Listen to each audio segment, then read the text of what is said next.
ಎಲ್ರಿಗೂ ನಮಸ್ಕಾರ. ನಾನು ಚೆನ್ನಾಗಿದ್ದೀನಿ, ನೀವೆಲ್ಲರೂ ಚೆನ್ನಾಗಿದ್ದೀರಾ ಅಂತ ತಿಳ್ಕೊಂಡಿದ್ದೀನಿ. ಯಾರೆಲ್ಲ ನನ್ನ ಚಾನಲ್ ನೋಡ್ತಿದ್ದೀರಾ ದಯವಿಟ್ಟು ಸಬ್ಸ್ಕ್ರೈಬ್ ಮಾಡಿ, ಒಂದು ಲೈಕ್ ಕೊಡಿ. ಬನ್ನಿ ಇವತ್ತಿನ ಬ್ಲಾಗ್ ಸ್ಟಾರ್ಟ್ ಮಾಡೋಣ.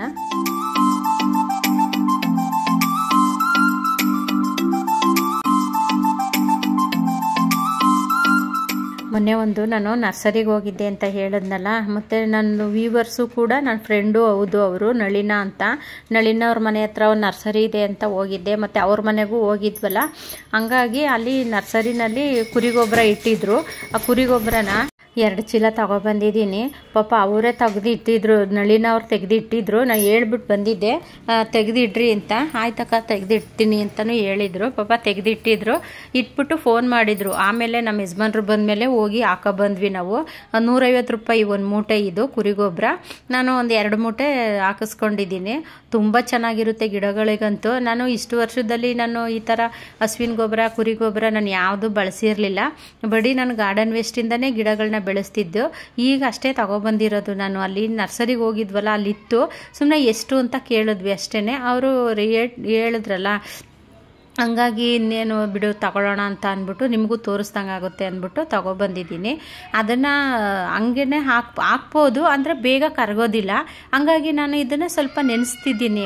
ಇವತ್ತು ನೆನೆಸಿದ್ರೆ ಇನ್ನು ನಾಳೆ ಹಾಕಬೇಕು ಅನ್ನೋ ಥರ ಒಂದಿನ ಬಿಟ್ಬಿಡ್ಬೇಕು ನೆನೆಯೋಕ್ಕೆ. ಅದು ನಾನು 3 ಹಿಡಿಯಷ್ಟು ತಗೊಂಡಿದ್ದೀನಿ ನೋಡಿ. ಅದು ಒಂದು 3 ಹಿಡಿಯಷ್ಟು ತಗೊಂಡು ಒಂದು ದೊಡ್ಡ ಬೊಕೆಟನಲ್ಲಿ ಹಾಕ್ಬಿಟ್ಟು ನೀರು ಹಾಕ್ಬಿಟ್ಟು ಒಂದು ನೈಟು ಪೂರ ಚೆನ್ನಾಗಿ ನೆನೆಯೋಕ್ಕೆ ಬಿಟ್ಬಿಡಿ. ಆಮೇಲೆ ಸ್ವಲ್ಪ ಆ ಲಿಕ್ವಿಡನ್ನು ನಾವು ಬೇರೆ ಗಿಡಗಳಿಗೂ ಹಾಕೋಬೋದು. ಇದು ಕುರಿ ಗೊಬ್ಬರ ಇರುತ್ತಲ್ಲ, ಆ ಗೊಬ್ಬರ ದಪ್ಪ ಗೊಬ್ಬರ ಇರುತ್ತೆ ನೋಡಿ, ಅದನ್ನು ನಾವು ಇನ್ನೊಂದು ಗೊಬ್ಬರ ಪಾಟ್ಗೂ ಹಾಕೋಬೋದು ಗಿಡಕ್ಕೆ. ನಮಗೆ 2 in 1 ಥರ ಕೆಲಸ ಆಗುತ್ತೆ. ನಮಗೆ 2 ಥರ ಗಿಡಗಳು ಚೆನ್ನಾಗಿ ಬೆಳೆಯುತ್ತೆ ಈ ಥರ ಮಾಡೋದ್ರಿಂದ. ನೋಡಿ, ಅದು ಒಂದು ದಿನ ಚೆನ್ನಾಗೇ ನೆಂದಿದೆ. ನಾನು ಅದು ಮೇಲ್ಗಡೆ ಇರೋದನ್ನೆಲ್ಲ ಕ್ಲೀನ್ ತೆಗಿತಾ ಇದ್ದೀನಿ ಸೋಸ್ಬಿಟ್ಟು ಕೈಯಲ್ಲಿ ಎಲ್ಲನೂ ತೆಗಿತಾ ಇದ್ದೀನಿ. ನಮ್ಮ ಮನೆ ಹತ್ರ ತುಂಬ ಸೌಂಡು. ಇಲ್ಲಿ ನಮ್ಮ ಮನೆ ಕೆಳಗಡೆ ಮನೆಯವರೇ ಸಿಕ್ಕಾಬಟ್ಟೆ ಸೌಂಡು. ದಯವಿಟ್ಟು ಯಾರು ಬೇಜಾರು ಮಾಡ್ಕೋಬೇಡಿ. ನಾವು ಡೈಲಿನೂ ಇದೇ ಥರ ಸೌಂಡ್ ಮಾಡ್ತಾರೆ, ವಾಯ್ಸ್ ಕೊಡ್ಬೇಕಾದ್ರೆ ಬರೀ ಸೌಂಡೇ. ದಯವಿಟ್ಟು ಯಾರು ಬೇಜಾರು ಮಾಡ್ಕೋಬೇಡಿ.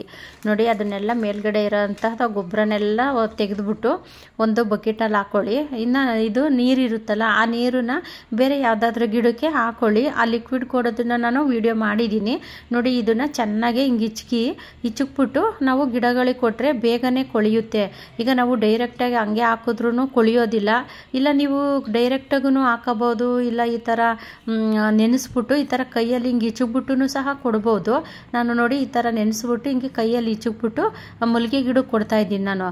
ಇವಾಗ ಮಲ್ಲಿಗೆ ಹೂವಿನ ಸೀಸನ್ನು ಬೇರೆ ಸ್ಟಾರ್ಟ್ ಆಯಿತು, ಹೂವು ಬಿಡೋದಕ್ಕೂ ಸ್ಟಾರ್ಟ್ ಆಗುತ್ತೆ. ಹಂಗಾಗಿ ನಾನು ಮಲ್ಲಿಗೆ ಹೂವು ಗಿಡಕ್ಕೆ ಕೊಡ್ತಾ ಇದ್ದೀನಿ. ಇನ್ನು ಬೇರೆ ಗಿಡಗಳಿಗೆ ಎಲ್ಲದಕ್ಕೂ ಕೊಟ್ಟಿರೋದನ್ನ ನಾನು ಇನ್ನೊಂದು ವಿಡಿಯೋದಲ್ಲಿ ಹಾಕ್ತೀನಿ ನೋಡಿ. ಈ ಥರ ಎಲ್ಲ ಚೆನ್ನಾಗಿ ಈ ಥರ ಹಿಂಗೆ ಅದು ಹುಡಿ ಆಗುತ್ತೆ. ಆ ಹುಡಿ ಆಗಿದ್ದನ್ನ ಗಿಡಗಳಿಗೆ ಕೊಟ್ಟರೆ ತುಂಬ ಚೆನ್ನಾಗಿ ಗೊಬ್ಬರ ಆಗುತ್ತೆ, ಗಿಡಗಳು ಚೆನ್ನಾಗಿ ಬೆಳೆಯುತ್ತೆ. ನಾನು ನೋಡಿ ಮಲ್ಲಿಗೆ ಗಿಡಕ್ಕೆ ಸ್ವಲ್ಪ ಮಣ್ಣೆಲ್ಲ ಲೂಸ್ ಮಾಡಿಬಿಟ್ಟು ನಾನು ಒಂದು ಇಂಚಷ್ಟು ಮಣ್ಣು ತೆಗಿತಾ ಇದ್ದೀನಿ. ಯಾಕೆ ಮಣ್ಣು ತೆಗಿತಾ ಇದ್ದೀನಿ ಅಂತ ಅಂದರೆ, ಈಗ ನಾವು ಮೇಲೇನೆ ಹಾಕಿದ್ರೆ ಅದು ಹಂಗೆ ಉಳ್ಕೊಂಬಿಡುತ್ತೆ. ಅದಕ್ಕೋಸ್ಕರನೇ ನಾವು ಮಣ್ಣು ತೆಗೆದುಬಿಟ್ಟು 1 ಇಂಚಷ್ಟು ಮಣ್ಣು ತೆಗೆದುಬಿಟ್ಟು ಆ ಮಣ್ಣು ಸಪ್ರೇಟ್ ಎತ್ತಿಟ್ಕೊಳ್ಳಿ. ಒಂದು ಪ್ಲೇಟಲ್ಲೋ ಎಂಥರಲ್ಲಾದರೂ ಸಪ್ರೇಟಾಗಿ ಎತ್ತಿಟ್ಕೊಂಡ್ಬಿಟ್ಟು ಆಮೇಲೆ ನಾವು ಒಂದು 2 ಹಿಡಿಯಷ್ಟು ಕುರಿ ಗೊಬ್ಬರನ ಕೊಟ್ಬಿಟ್ಟು ಆಮೇಲೆ ಅದ್ರ ಮೇಲೆ ನಾವು ಮಣ್ಣು ಹಾಕಿದ್ರೆ, ಈಗ ನಾವು ಡೈಲಿ ನೀರು ಹಾಕ್ತಾ ಇರ್ತೀವಲ್ಲ, ಅದು ಕೊಳಿತಾ ಬರುತ್ತೆ. ಗಿಡಗಳಿಗೂ ಎನರ್ಜಿ ಸಿಕ್ದಂಗೂ ಆಗುತ್ತೆ, ಮತ್ತು ಚೆನ್ನಾಗಿ ಹೂವು ಸಹ ಬರುತ್ತೆ. ಈ ಥರ ಮಾಡೋದ್ರಿಂದ ನಮ್ಮ ಗಿಡಗಳು ಯಾವಾಗಲೂ ಹಸಿರಾಗೂ ಸಹ ಇರುತ್ತೆ, ಚೆನ್ನಾಗೇ ಹೂವು ಸಹ ಬಿಡುತ್ತೆ ನೋಡಿ. ಇಲ್ಲ ನಿಮಗೆ ಕುರಿ ಗೊಬ್ಬರ ಸಿಕ್ಕಿಲ್ಲ ಅಂದರೆ ಹಸುವಿನ ಗೊಬ್ಬರ ಯಾವುದಾದ್ರೂ ಕೊಟ್ಕೊಳ್ಳಿ. ಇಲ್ಲ ವರ್ಮಿ ಕಾಂಪೋಸ್ಟು, ಹಸುವಿನ ಗೊಬ್ಬರ, ಕುರಿ ಗೊಬ್ಬರ ಯಾವುದಾದ್ರೂ ಕೊಡಿ. ನಿಮ್ಮ ಹತ್ರ ಯಾವ ಗೊಬ್ಬರ ಇರುತ್ತೆ ಅದನ್ನು ಕೊಡಿ. ನನಗೆ ಅಂದರೆ ಅಲ್ಲಿ ಕುರಿ ಗೊಬ್ಬರ ಸಿಕ್ತು, ಹಂಗಾಗಿ ತಗೊಬಂದಿದ್ದೀನಿ. ನಿಮಗಿಲ್ಲ ಕುರಿ ಗೊಬ್ಬರನೇ ಕೊಡಬೇಕು ಅನ್ನೋಂಗಿದ್ರೆ ಕುರಿ ಗೊಬ್ಬರನೂ ಕೊಟ್ಕೊಳ್ಳಿ. ಒಳ್ಳೆಯದೇ, ಇನ್ನೂ ಒಳ್ಳೆಯದೇ ಕುರಿ ಗೊಬ್ಬರ ಕೊಟ್ಟರೆ. ಮತ್ತು ಹಸುವಿನ ಗೊಬ್ಬರ ಎಲ್ಲ ತುಂಬಾ ಒಳ್ಳೆಯದು ಗಿಡಗಳಿಗೆ ನೋಡಿ. ನಾನು ಅದನ್ನು ಗೊಬ್ಬರ ಹಾಕ್ಬಿಟ್ಟು ಅದ್ರ ಮೇಲೆ ಮಣ್ಣು ಮುಚ್ಚುತ್ತಾ ಇದ್ದೀನಿ. ಇನ್ನೂ ಒಂದು ರೀಸನ್ ಇದೆ ನಾನು ಅಲ್ಲಿ ಮಣ್ಣು ಮುಚ್ಚೋದಕ್ಕೆ. ಯಾಕೆ ಅಂದರೆ, ಈ ಜಾನಿ ಏನು ಮಾಡ್ತಾನೆ, ಹೋಗಿ ಎಲ್ಲ ಕುರಿ ಪಿಚ್ಕೆ ಎಲ್ಲ ತಿಂದು ಬರ್ತಾನೆ. ಅದಕ್ಕೆ ಅಂತಲೇ ನಾನು ಆ ಕೆಳಗಡೆ ಗೊಬ್ಬರ ಹಾಕ್ಬಿಟ್ಟು ಮೇಲೆ ಆ ಮಣ್ಣು ಮುಚ್ಚುತ್ತಾ ಇದ್ದೀನಿ ನೋಡಿ. ಈ ಥರ ಮಾಡೋದ್ರಿಂದ ನಮಗೆ ಹೆಚ್ಚು ಹೂವು ತರಕಾರಿ ಎಲ್ಲ ಸಿಗುತ್ತೆ. ನಾನು ಇದು ಮಲ್ಲಿಗೆ ಹೂವಿನ ಗಿಡಕ್ಕೆ ಮಾತ್ರ ಹಾಕೋದನ್ನು ತೋರಿಸಿದ್ದೀನಿ. ಇನ್ನು ಇಡೀ ಬೇರೆ ಗಿಡಕ್ಕೆಲ್ಲ ಹಾಕಿರೋದನ್ನು ನೆಕ್ಸ್ಟ್ ವಿಡಿಯೋದಲ್ಲಿ ತೋರಿಸ್ತೀನಿ.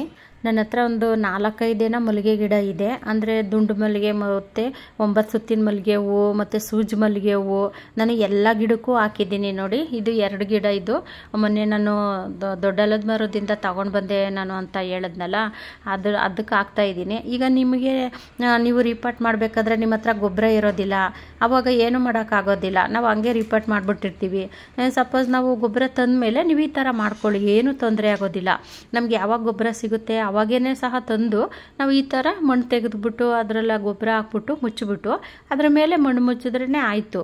ಏಕೆಂದರೆ ನಾವು ಡೈಲಿ ನೀರು ಹಾಕ್ತಾ ಇರ್ತೀವಿ, ಕೊಳೆಯುತ್ತೆ, ಚೆನ್ನಾಗಿ ಬೇರ್ಗೂ ಸಹ ಹಿಡಿಯುತ್ತೆ, ಗೊಬ್ಬರ ಎಲ್ಲ ನೀಟಾಗಿ ಹೋಗುತ್ತೆ. ಆವಾಗ ಹೂವು ಹಣ್ಣು ತರಕಾರಿ ಎಲ್ಲ ಚೆನ್ನಾಗೇ ಬಿಡುತ್ತೆ ನೋಡಿ. ಇದರಲ್ಲೂ ಅಷ್ಟೇ, ಇದು ಸೂಜಿ ಮಲ್ಲಿಗೆ ಹೂವು ತುಂಬ ಚೆನ್ನಾಗಿ ಬಿಡುತ್ತೆ ಇದು ಹೂವು ಅಂತೂ ನೋಡಿ. ಅದರಲ್ಲಿ ನಾನು ಮಣ್ಣು ತೆಗೆದೆ.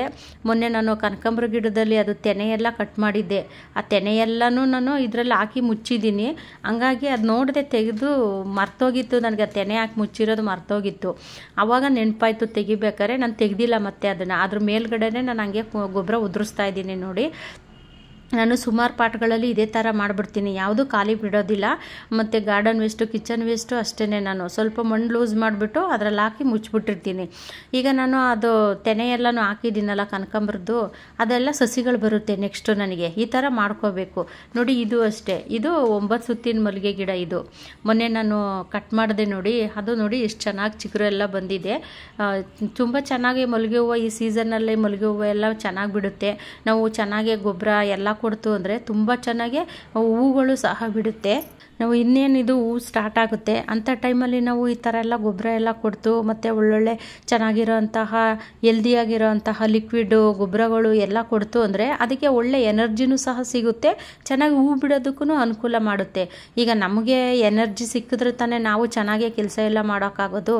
ಗಿಡಗಳಿಗೂ ಅದೇ ಥರನೇ, ನಾವು ಚೆನ್ನಾಗಿ ಗೊಬ್ಬರ ಲಿಕ್ವಿಡು ಎಲ್ಲ ಕೊಟ್ಟರೆ ಅದಕ್ಕೆ ಎನರ್ಜಿ ಸಿಕ್ಕಿ ಚೆನ್ನಾಗಿ ಹೂವೆಲ್ಲ ಬಿಡುತ್ತೆ.